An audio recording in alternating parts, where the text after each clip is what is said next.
Okay, don't kick me off this podcast. I haven't eaten a Pop-Tart since high school. But I know, Oh my I'm sorry. God, no. I'm sorry. I'm going to eat a lot on Monday, apparently.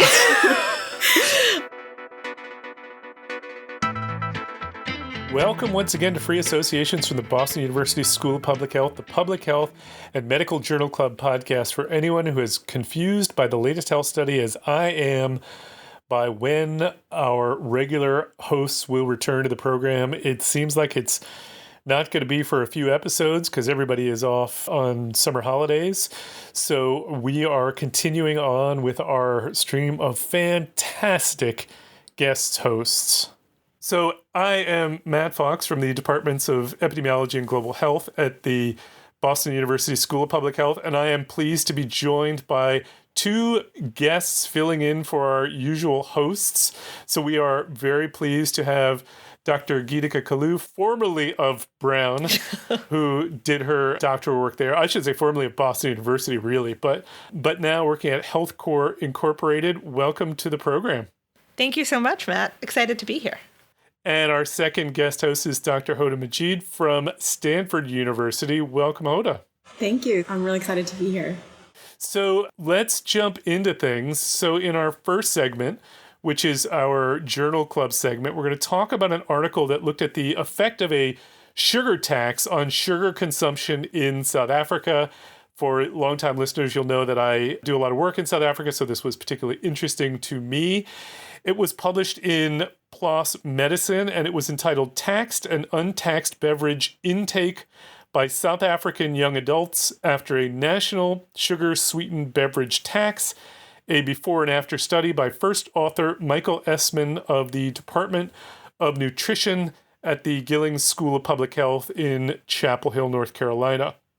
So this one didn't make probably as much headlines. We usually like to report the headlines, but I did find one. DocWire News says, taxed and untaxed beverage intake by South African young adults after a national sugar sweetened beverage tax, a before and after study, which is basically the title of the study. It doesn't actually tell you anything about whether or not it worked in the headline, which is pretty unusual for a headline. But since it was the only one I could find, I thought I would report on it. So, Hoda, can you talk us through what they did in this study, what they found and what it was all about? Yeah, absolutely. I was really excited to read this study as well. I'm really interested in this topic, so I'll just give you the Cliff Notes version of the study, and then we can delve into the details. So in April 2018, South Africa implemented a tax on sugar-sweetened beverages, or SSBs. The tax was called the Health Promotion Levy. So unlike other taxes of its kind, this was a sugar content-based tax. So it's one of the first SSB taxes that's based on sugar content. So the tax applies a 2.1 cent tax rate for every gram of sugar, both intrinsic and added, above a 4 gram per 100 milliliter threshold. So that is to say that it's for very specific drinks. So the average tax ends up being about 10%. And so it's easy to really see the significance of interventions on SSBs and papers such as these, especially because sugar-sweetened beverage consumption is a major contributor of obesity, CVD, dental caries, and also significant healthcare costs. So, and it's especially important in middle and high income countries where 2/3 of CVD deaths occur, and the lowest income communities in those countries usually have the highest risk. So let's go to this study. So the authors conducted what's called a before and after study. So they estimated the changes in taxed and untaxed beverage intake 1 year after the tax. And according to them, examined for the first time the role of reformulation distinct from behavioral change, which I thought is really interesting and also don't really understand. So we could talk about that. Data was collected from Langa, South Africa, and participants were 18 to 39 years old. They were first recruited in February and March of 2018, so 2 months before the tax, and then everybody was later recruited 1 year later. And they were given a single-day, 24-hour dietary recall. The authors developed what are called time-specific food consumption tables, or FCTs. Again, so this is probably the thing that I really don't understand in this paper. Same. And I cannot wait to get my questions answered on this because I just don't know. Geetika will explain it to us because I didn't get it either. Okay. Sure. So they had three main outcomes: sugar intake, energy intake, and volume intake. And they did a two-part model: probit to estimate the likelihood of consumption, and a GLM with a log-link to estimate the amount consumed. And then basically they found that among the taxed beverages, they found a reduction, which is what we would expect in all three intakes: sugar, energy, and volume. And then among the untaxed beverages, they found increases in both the sugar and energy. And the authors ultimately claim that by using their FCT, they separate the components of behavioral change and reformulation from each other, which is really interesting. But again, we can get to it. So ultimately, the results really suggest that, and add to the literature, that SSB taxes are an effective policy option for jurisdictions focused on improving public health, especially in this space. Fantastic summary. And, to me, the thing that I thought was sort of really interesting about the idea for the study was that, as they say, this was an approach to taxing, so we've seen this kind of, taxing approach before, but this was sort of fairly unique in that they were taxing per gram above this certain level. And so the authors were very interested in seeing whether or not it actually worked. I have to admit, I have I have questions about how it was they were like so well placed to have done this before and after study, because obviously you can't do unless you're just happy to be doing it anyway, you can't do a before study until there's going to be the policy. So I got really curious about that too. And I was awesome. I was trying to dig into South African SSB laws. And I think what happened was they announced it several months before. So I think they were like, oh, okay, this is a natural experiment. And they talk about that in their limitations too, right? They're like, we might have actually missed a bigger change in consumption because people, when they announce it, think the average public thinks, oh, you've announced it, this is happening. But there was actually kind of a lead up to it. So I was trying to find exactly when they announced it. I couldn't figure it out, but I'm pretty sure it was a 6-month lead up. So they had time to craft it before. No, fair enough. And that makes total sense to me. But I don't know about you, but if somebody gave me 6 months lead to do a food, one of these things, I couldn't get this done. Well, also, this seems like a magical town where you can go door to door. And I was like, what place is this where this study is being done? They went door to door. They talked to nearly every adolescent in this town. I know, it's awesome. It was amazing. I want to do all my studies in Langa, South Africa.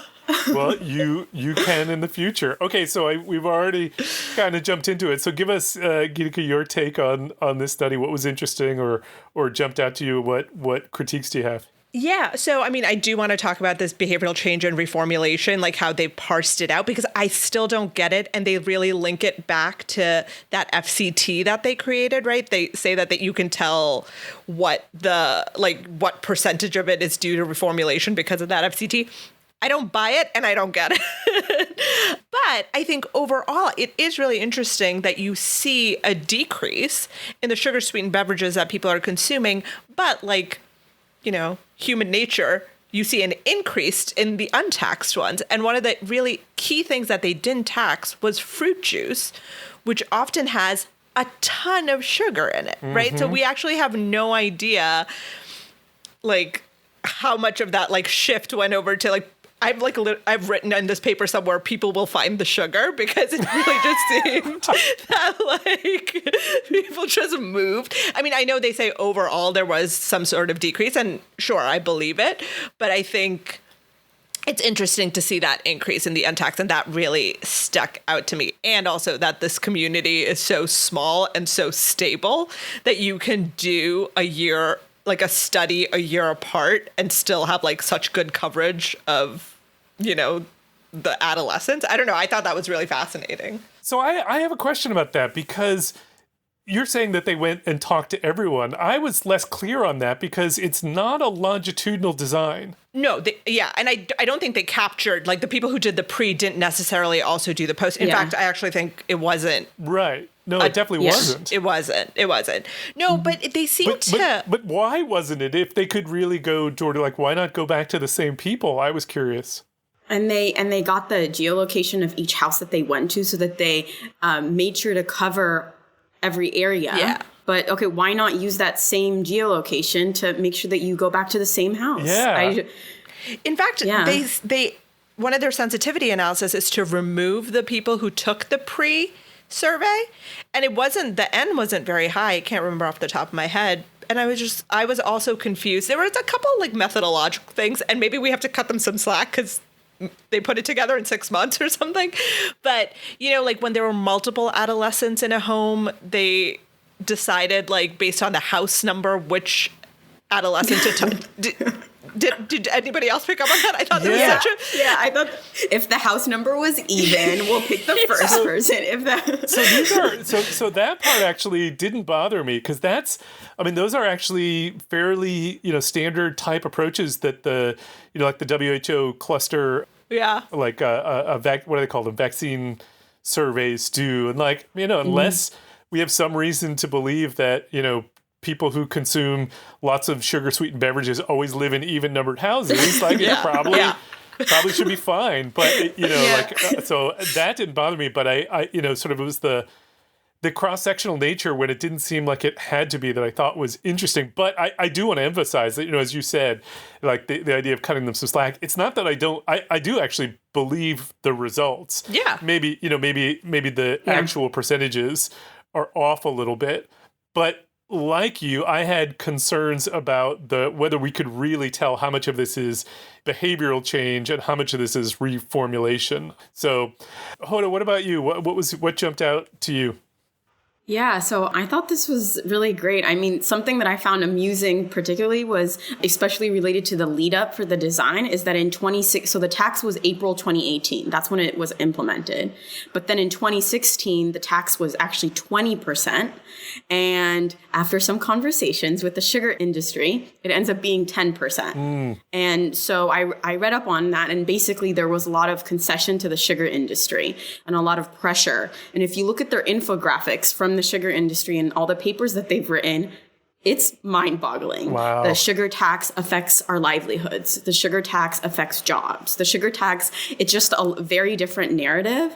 And it's very interesting to see that. And so I was just thinking about ultimately public health's competition, right, with industries like this and what we have to do to implement interventions like this. So I thought the FCT aside, I believe the results, especially after seeing other SSB studies. But like you, Matt, I'm just not sure about the percentages. Yeah, and so just to SSB, sugar sweetened beverages. What was the other one? FCT.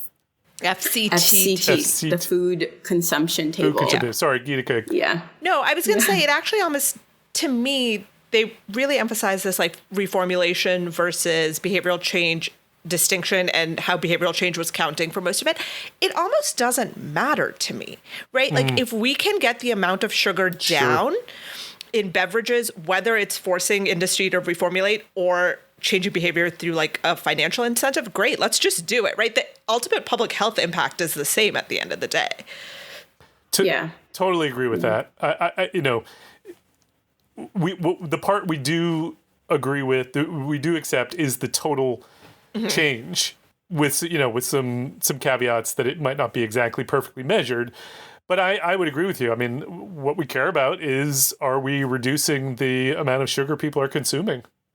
And they talked about these three mechanisms for how they think that this is done. So a decrease in the purchases of sugar sweetened beverage, or an increase in product reformulation, and both leading to decreased sugar intake overall. So I thought that was really interesting to think about the different pathways in which sugar intake could be reduced through a intervention like a tax on SSB. Absolutely.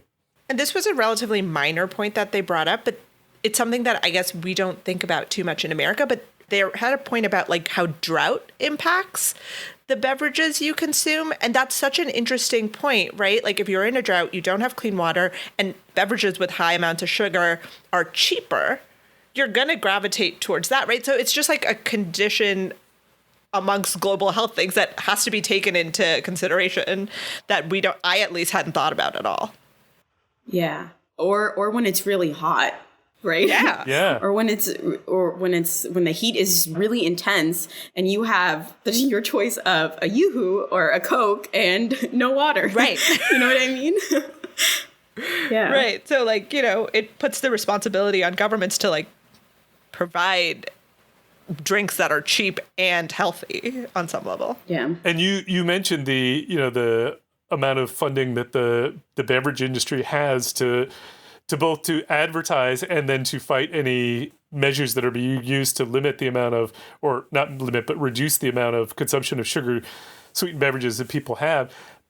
And then you could take the opposite view, which is that public health, we have very little money to be able to go out and, you know, provide countermeasures or counter advertising or counter legal strategies. So it's, you know, we're definitely at a huge disadvantage when it comes to trying to fight the efforts that the beverage industry is going to use to get people to consume more.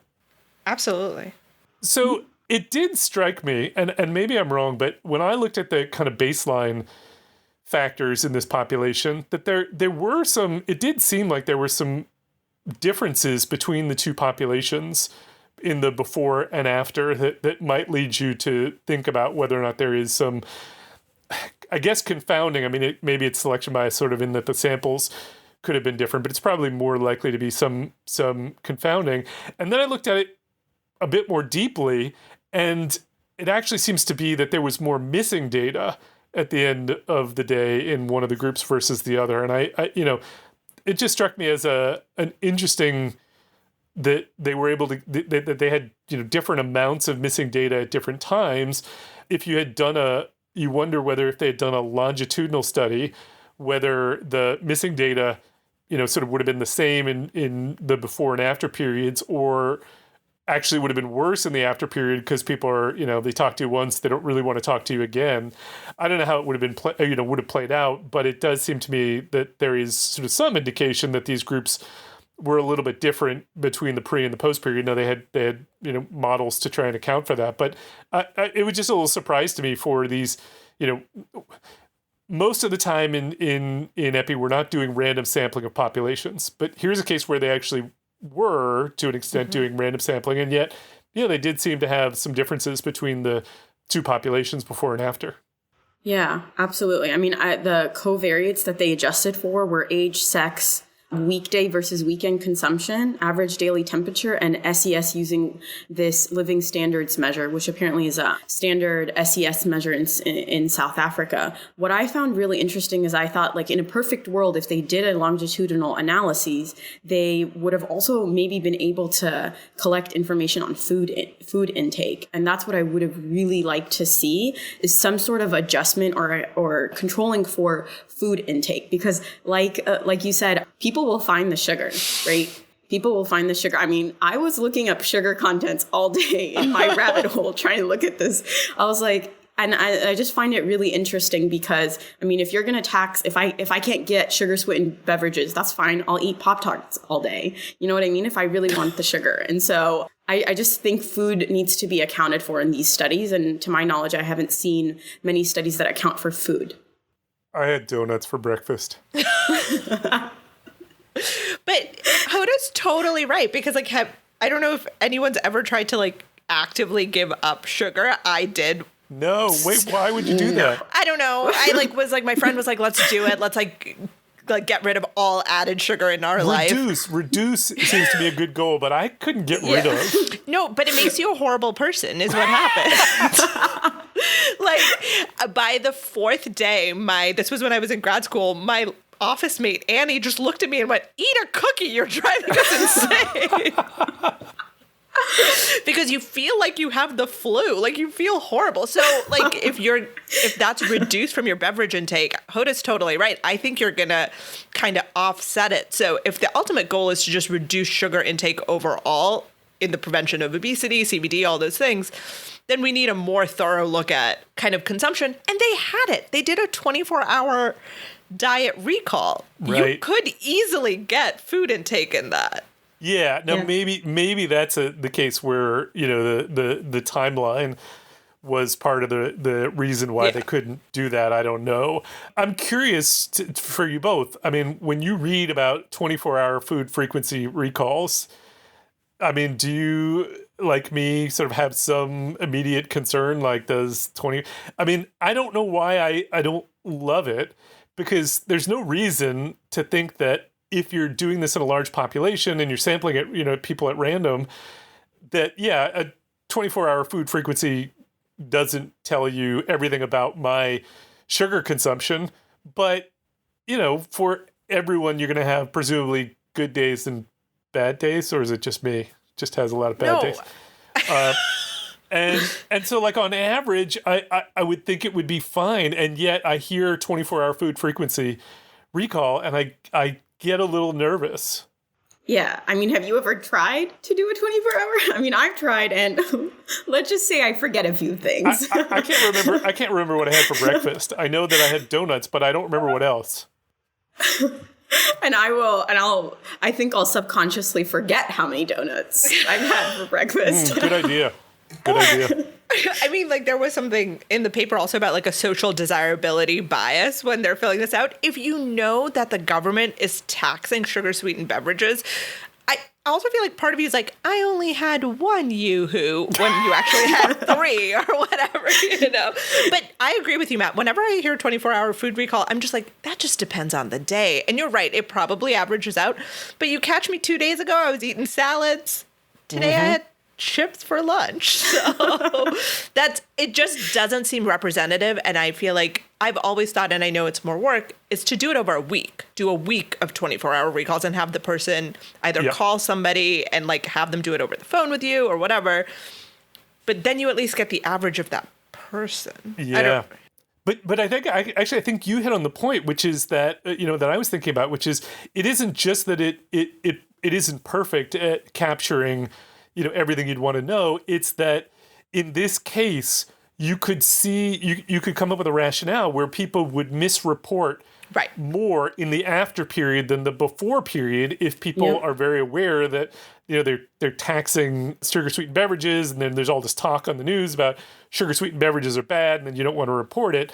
Might not be so bad in this case because, as you said, like, they were talking about this beforehand, Hoda, but it does occur to me that there could be some differential reporting there. Yep. There could be, and they certainly don't account for it by looking at, like, they talk about larger food consumption, like, metrics, right? Like on a city level or whatever, but they don't use those or account for those in their study at all. All right. Any last points anyone wants to raise on this one? They did a lot of work to make those FCTs. I still don't understand what they are, but they went to a lot of stores and read nutrition labels, and I just want to tip a hat to that. That's a lot of work. Totally agree. Yeah. I have to say about this study, I think that more studies should use the word heretofore, which is in this study. But I do have one question for you. How do you feel about studies that tell you the software that they used, and not only the software, but the command that they used within the software? So I have heard some people say it's absolutely essential. And then personally, it doesn't help me to know that they use the stata 2 p.m. command. But like, some people consider it essential. So I'm curious what you all think. I don't know about essential, but I think it's okay. I think it's nice. I mean, I was like, okay, use data, use that command. And maybe not the most essential use of real estate well, here's the question. If they only tell you that they use data and they don't tell you the command, which these authors did tell you the command, but if they only tell you that they use data, why would they then not tell you that they typed the manuscript in Microsoft Word? That's fair. And then we emailed it using Google. I don't know. I don't know if it's important. I feel like you see so often, right? Like SAS and R were used. I feel like I've done it in a paper because somebody was like, this is missing. But I don't know. I think it's dumb. Sorry. It's advertising. It's advertising for SAS. Yeah. Can we also talk really quickly about the fact that this was part of a student's dissertation? Oh, I know. Amazing, huh? Yeah, I love that. Yeah. I thought really, really awesome. And I like that they like stated that up front and center. That was kind of cool. I know. So Yeah. we reviewed like a number of papers on this program where, things that are published in like the New England Journal of Medicine, where the lead authors, because the New England Journal makes you put your degrees, or is it Lancet? I can't remember which one, makes you put your degrees in there. And their degree is Bachelor of Science. And it's like, when I finished my Bachelor of Science, I was pretty much, sitting around watching cartoons. I was not writing New England Journal of Medicine papers. Certainly not. No. All right. So why don't we move on to our second segment where it's our deep dive, and we're going to talk about what are called the COPE ethical guidelines for peer reviewers. So the idea behind this, so I can't remember where it was that I came across this. I think it was on Twitter, but this COPE is a group that provides leadership in, they say they provide leadership in thinking on publication ethics and practical resources to educate and support members and other professionals' voice in current debates. So they put together this publication called Promoting Integrity in Scholarly Research and Its Publications. And they come up with these sort of what they call ethical guidelines for peer reviewers. Now, it seems to me that, nobody really gets training in how to do peer review. It's sort of something that you either learn from a mentor, or for many of us, you just kind of do it and hope that it's right, and maybe you get better at it over time. But there's nobody teaches you how to do it. And certainly there's no one who teaches you anything about sort of the ethics of doing it. So they have a bunch of, points around what they propose for, these sort of ethical guidelines. In my estimation, and maybe you all see this very differently, but to me, it's sort of all boiled down to basically declare your conflicts of interests and then, do the peer review thoroughly and submit it on time. Am I missing something? Like, is there more to it than this? And if I'm right, are there things that you think really sort of should be in a document like this? So, Geetika, I'll start with you. What was your take in reading this? So the one thing I agree with, kind of your summary of what they're trying to say. The one thing that they did mention a couple of times that got me thinking was the thing where they were like, you have to do your own peer review, right? Like if a student helps you or whatever, you have to declare it. You have to ask for permission. I don't think I have the only training I've had is I've had mentors say, do you want to review this with me? And I'll go review it. And then we'll come and sit down and talk through my review. And ultimately they'll edit it or whatever and send it. But I don't think those people ever asked an editor if that was okay. I certainly don't think I got peer review credit. There was this whole section in here about like that person's name has to be listed. I don't think those things happened. And I don't think people do that I don't care as long as the person who was asked a peer review actually looks through the comments and like make sure that the student hasn't just gone off the rails. But I've never seen that happen. Okay, so I wouldn't say I do it very often, that I have a student help with peer review. Yeah. But when I do always let the journal know that, because, it is, I am... Like the journal did ask me to do this. Sure. And so I just want to be upfront that I didn't do this alone. And so, my assumption is the journal would not be very happy if I said, like if they say, do you want to review this article? And I say, sure, I'd be happy to. And then I give it to my kids and then, they fill it out and I just submit it as my own. I have never, ever done that. I just want to be clear. But if I did, I would declare it. Yeah, I think maybe you should declare it. I would love to hear from Hoda's experience because I've been in very controlled, where it wasn't like I just wrote it and they submitted it. They definitely looked it over and edited it and based on there. And it was like a learning experience for me. Mm-hmm. And maybe they did ask the journal. I don't know, but I've never been a part of a conversation with the journal being like, this is a student who's going to be also helping me peer review. I don't know if you have to do that, but I actually think that happens less than the COPE people think it does. Okay. Hoda, what's your experience there? Yeah, I definitely want to echo the sentiment that nobody teaches you how to peer review. And nobody teaches you or tells you, I think this is like a thing on Twitter, how many you're supposed to accept, what's the range of peer reviews that you should do in like a month or a year, right? But I think that the way that I've ever learned to peer review, if I have, is that mentors will kindly do the peer review, submit it to the journal, and then send me the peer review if like I ask for it, and it'll be blinded and everything, or it'll be after the paper's been published. And that's been so helpful just to kind of see what an objective review looks like and what a bad one also looks like, right? And so, I mean, I think bad in my case is like talking about the authors, right? Or talking about the study's absolutely useless. No, don't say that.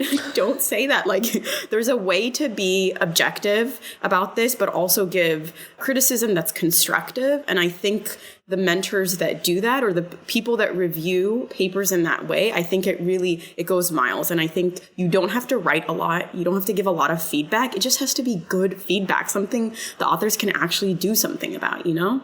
Well, and it should be, I think, about the methods of the study or analytic techniques. I hate those reviews where you're like, you cited the wrong person, you didn't cite so-and-so. And you're just like, okay, great. Do you know what I mean? And like that sort of stuff drives me nuts in a peer review. And I think that's what you learn from good mentors is, you know, how to give constructive feedback that's helpful and not destructive. Yeah. Okay. Absolutely. So along those lines, then, let me ask you, did you find the following sentence to be enlightening or necessary? What they say is, be specific in your critique and provide supporting evidence with appropriate references to substantiate general statements to help editors in their evaluation. Be professional and refrain from being hostile or inflammatory and from making libelous or derogatory personal comments or unfounded accusations. Duh. Yeah. Like, what? Duh. So, like the fact that even has to be said, I think is a problem, right? But duh. so that's exactly, my first reaction was like, this does not need to be said. And then my second reaction was, well, actually, you know, it kind of does, because there are I've definitely gotten back critiques that I thought, well, I'm not in the area of anything libelous or derogatory in personal comments, but you know, I've definitely had things in peer review that was hostile to the work, and it came through. It wasn't a critique of the work, it was hostile to the work. And I just don't see what value that has.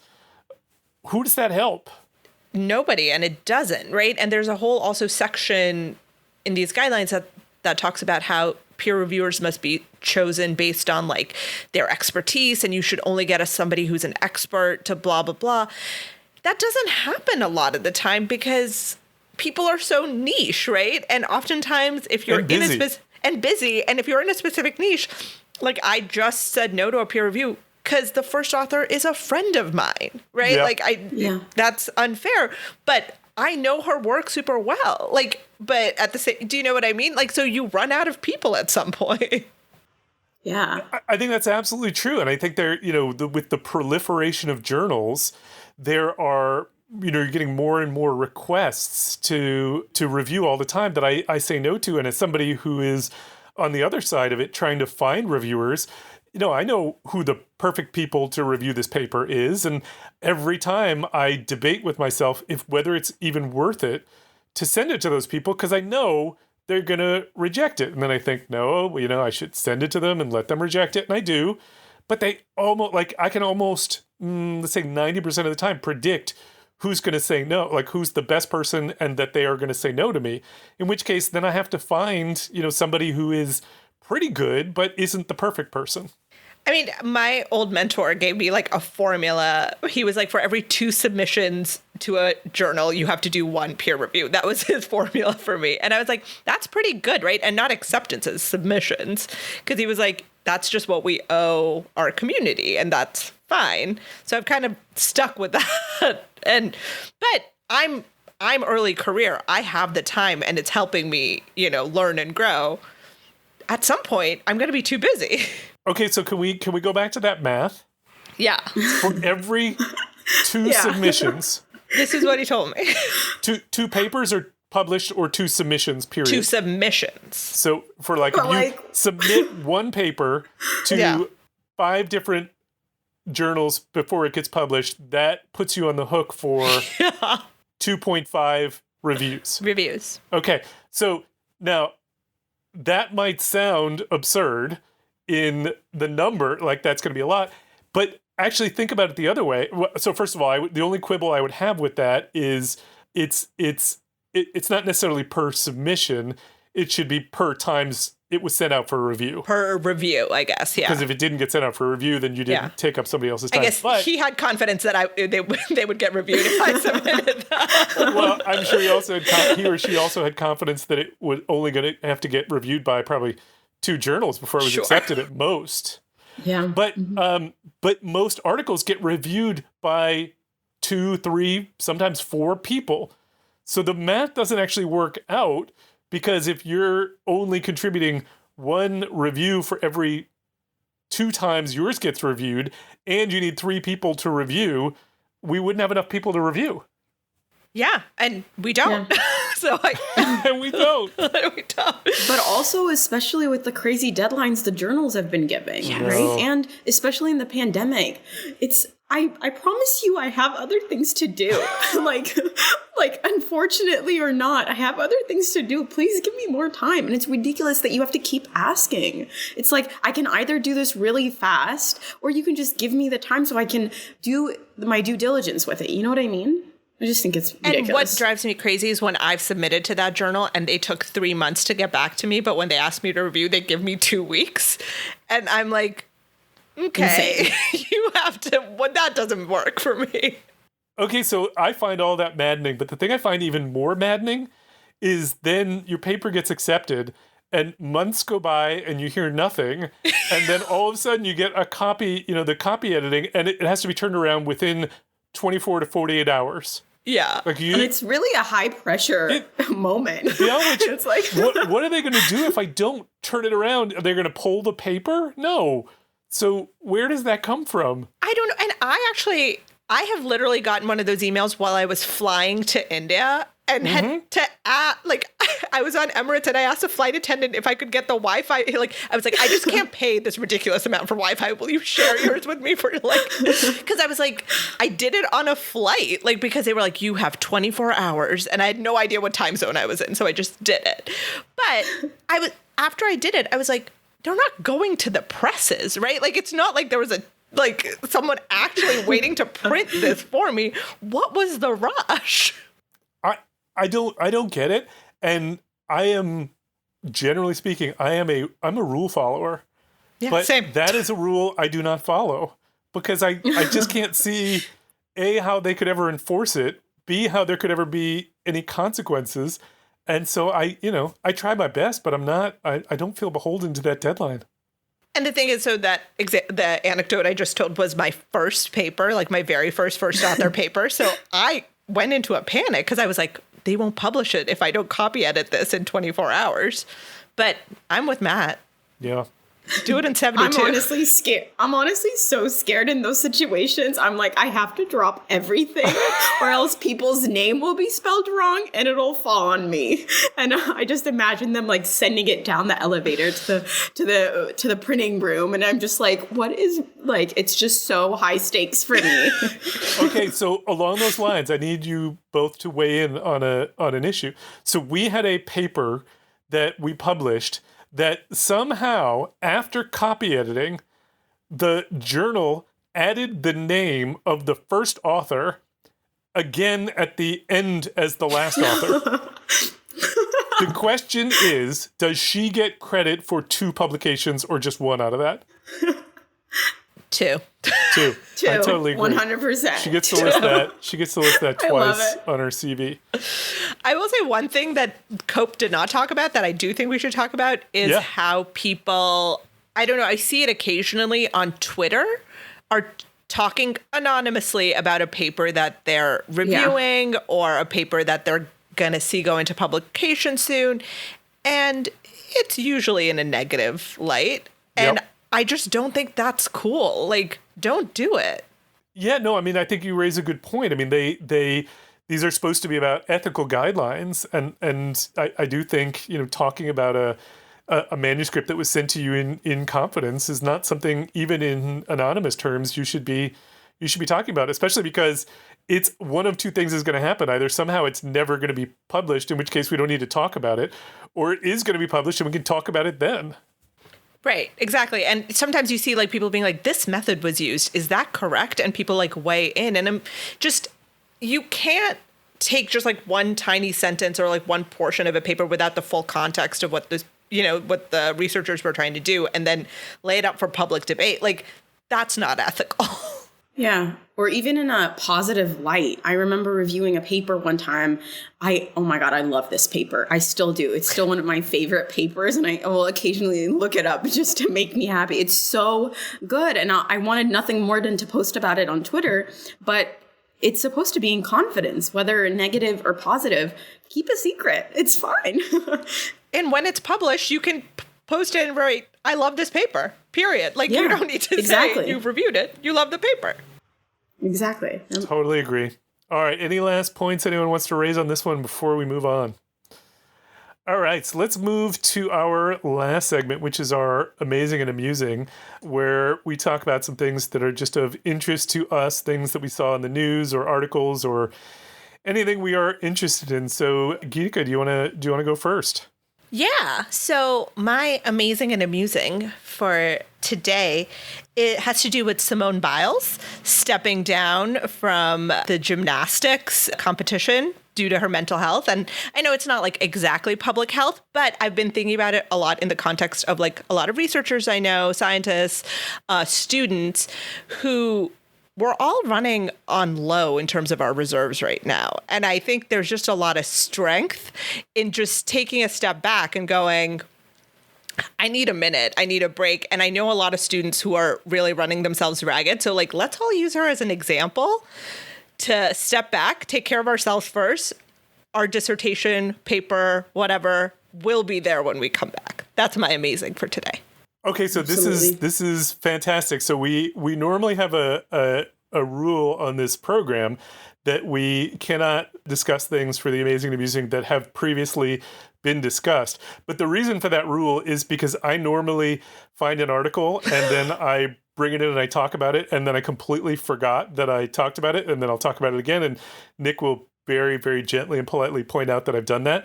But in your case, you had no idea that the previous podcast episode that we recorded, one of our other guests brought it in, which I think speaks to the fact that this is really resonating with people right now.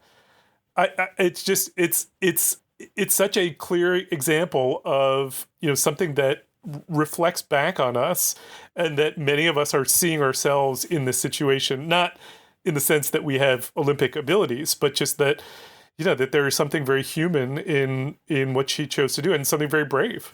Absolutely. And I read the news and I thought to myself, isn't that all of us? Like, aren't we all just exhausted right now from everything? Like 2 years of a pandemic, work from home, people who have kids, don't we all want to say, like, I'd like 1 week hiatus from my job to, like, work on me? That'd be great. Yeah. So this feels to me like the thing that people are not talking about enough in this story. Like, it isn't just a story about an Olympian who, was not feeling like she could compete at her highest level and therefore decided to withdraw. She, like everyone else, has been going through a year that is unlike any that we have ever experienced in our lives. Why would we not expect that people are going to have, are not going to be at the top of their games, or are going to need breaks or whatever it is? It's just a really interesting story. Yeah, and I know we have to move on, but like, you're seeing it in other places, right? Naomi Osaka did a similar thing at Wimbledon, and again, she kind of couched it in like, I don't want to do press conferences, anxiety, because they're causing me anxiety rather. And that's fair and fine at any point. But of course, they're causing her even more anxiety because we've lived these weird, isolated lives. Like, sometimes too many people talk to me at the grocery store now and I get stressed out. It's just, we're not okay. The world is not okay, and we have to acknowledge that and be kind to one another. Yep. Yeah. Totally. And I think it really highlights that with burnout, you can't just always address it just with physical rest. You gotta mentally rest too. It just doesn't cut it, you know? And the people that try to address burnout just by physically resting their bodies, I think will find that it doesn't always work out, and that they need to rest and make space for themselves in many different ways, with mental health, in my opinion, being at the top of that. Yeah. 100% agree. Totally agree. Oh, that's a good one. Well, thank you for bringing that one in. Hoda, what do you have? Well, two things. One, that I was really curious about the other sugar sweetened beverage taxes that are around. And I found some really quick facts that one, in 40, sugar sweetened beverage taxes are in 40 other countries. And in the US, there are really a lot of studies about the sugar tax in Berkeley, California. So I'm just encouraging, that's a plug for Berkeley, California, but to really, like, if anyone's interested in this topic, I think looking at studies about that sugar sweetened beverage tax is really interesting, because it's specifically in Berkeley and was not passed in neighboring cities, including SF and Oakland. So it's really interesting to see kind of this border and to see what happens in the comparison between SF, Oakland, and Berkeley. Yeah. Very cool. And I guess my other amusing thing is I mentioned I went down a rabbit hole of looking up the sugar content and everything I'm eating. And I found an article that said Pop-Tarts are evil. No. So I love Pop-Tarts. No, they are not evil. I know. That article is wrong. Yeah, I know. That was my immediate reaction. No, they are not evil, and this article is evil. Anyway, it turns out the article was just trying to make a point that there's a differential between the sugar content of the fruit Pop-Tarts and then the new flavors like cookies and cream or whatever. And you want to guess what has more sugar? The fruit. The unfrosted ones have more sugar than the frosted ones. I think in that sense they're fairly similar, but it's the fruit, right? You're right. It's the fruit. They have more sugar, and I'm like, well, this article is evil, and apparently Pop-Tarts have 35 grams of sugar, while like a can of Coke has like 44, and a peach has like 13. I was like, what is going on with this world? I need to have more Pop-Tarts in my life, and I don't care what this article says, and I'm gonna keep eating them. That is smart. You do you. Yeah. Do you have any idea who wrote this article? Lucifer. To be fair, it seems like a person that's really nice. And honestly, the blog was about a sugar intake for diabetics. So I feel really bad in that regard. But okay, so the reason that I was asking you who wrote it was many years ago, I had this question about the sugar content in different kinds of Pop-Tarts. And so I went and looked it up, and I found this article that was talking about this mysterious thing which is what I said, which is that the unfrosted Pop-Tarts have more sugar than the frosted ones. Oh. Unfrosted have more sugar than the frosted ones. That is strange. And so I read this article, and I get to the bottom of the article and find that it was written by my cousin. So, oh my God. Yeah. So I then had to call him up and say, first of all, what's going on? But second of all, like, what a strange coincidence. Yeah. And third of all, we can't be family anymore. Well, I'm not going to banish someone for the family for providing bad Facts. News, but you're a good person, Matt. I don't know if I would have done the same. No, because I think it's good news, right? Because I like the frosted kind. Yeah. So that's. But I guess it makes sense. They have to like compensate the flavor, right? The fact that it doesn't have frosting, they kind of have to compensate for that to make the product good. So I guess in that regard, it makes sense. I guess. I just didn't know. I don't know. I don't know exactly why. Okay, don't kick me off this podcast. I haven't eaten a Pop-Tart since high school. But I know, Oh my I'm sorry. God, no. I'm sorry. I'm going to eat a lot on Monday, apparently. Give me your address. I'll send them to you. Everyone should have Pop-Tarts in their life. Do you guys eat them like toasted or not? Like what's just like raw Pop-Tart? Okay, where did this term raw Pop-Tart come from? Okay, original OG Pop-Tart. Uncooked. In their natural state. Sure. Okay. I mean, maybe on Monday I'll turn into a Pop-Tart convert. I don't know. Pop-Tarts are wonderful. So Okay. Yeah, they're let's amazing. just leave it at that. Okay. We should get some Pop-Tart sponsorship for all Epi Twitter talks about Pop-Tarts. I mean, come on, sponsor us. Big Pop-Tart, if you're listening, we would love some sponsorship. Okay, so let me give you mine. So did you all hear about this story, this article that I believe was retracted? I'm not 100% sure. That was published, that was sort of supposed to look at the adverse events related to the COVID vaccine and then compare it with the benefits of the COVID vaccine, and came to the conclusion that the harms were way worse than the benefits. And I believe it was retracted because it was full of highly problematic assumptions, one of which being they only looked at like the trial data for the benefits of COVID, and the trial was, they were short term. They were not looking at the long-term benefits. So you're comparing, apples and oranges. So it was highly flawed. Anyway, that's not the point. The point is that the authors of that study also published, and I got this from Retraction Watch, which looks at all the papers that have either been retracted or should be retracted. The authors of that study had another paper that they published in JAMA Pediatrics, which questioned the safety of masks in children. So you can already now start to get the sense that this group has an agenda that they are pushing. So you can already see that this is going to be problematic. But they use some data for information on I believe it was on vaccines for this particular study that is of questionable quality. There were some issues with the quality of this data, and so people were pointing that out. When the authors were questioned about using this data, the response was as follows. We are happy to concede that the data we used, the large Israeli field study to gauge the number needed to vaccinate in the blank study to estimate side effects and harms, are far from perfect, and we said so in our paper. But we did not use them incorrectly. We used imperfect data correctly. We are not responsible for the validity and correctness of the data, but for the correctness of the analysis. We contend that our analysis was correct. How could somebody ever think that it was okay to take complete data that you consider to be inaccurate, use it to build a model, and then say, it doesn't really matter that the data was bad. We did the analysis right. I was just kind of floored by this.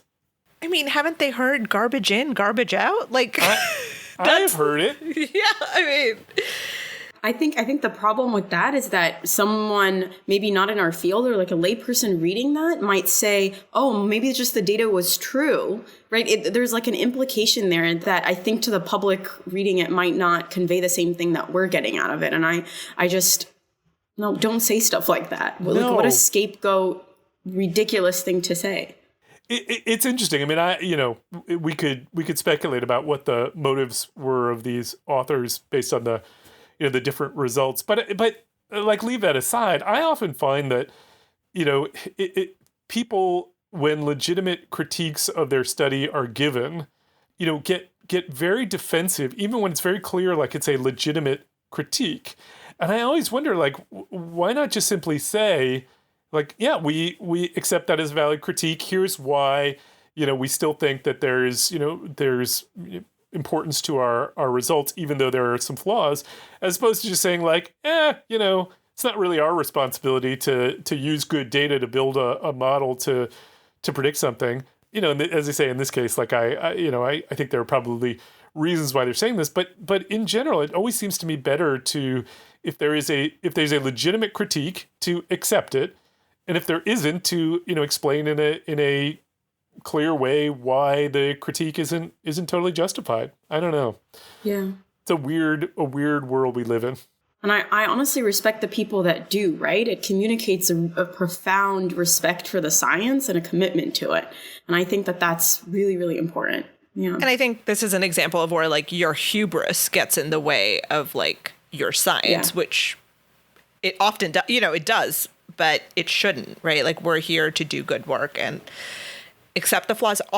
There is no such thing as a perfect study. So if someone is offering a critique, there's probably some validity to it. So listen and talk about it. I don't know. I really hate when people get very, very defensive of their science. It's annoying and it's not fun. That's not what I'm here to do. Yeah. Yeah. I'm not saying the data is a bad person. Yeah. I mean, I'm not saying you're a bad person. I'm saying the data is bad. It's very simple. Yeah. Yeah. Totally agree. Well, that is the end of our program. I just want to thank you both for coming on the program and being guest hosts. This was a really fun episode to do.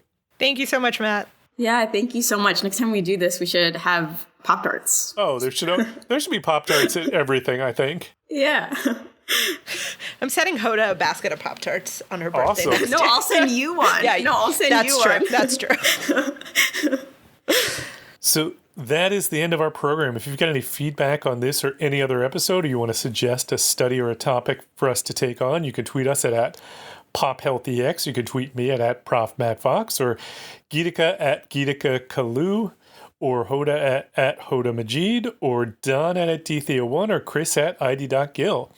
Or as always, you can find us on the Population Health Exchange website at www.pophealthex.org. We want to thank Leslie Talalian, Assistant Dean of Lifelong Learning at the BU School of Public Health, for supporting the podcast, and Nick Guler for sound and editing. Thanks for joining us, and we hope you enjoyed it, and we'll look out for our next episode.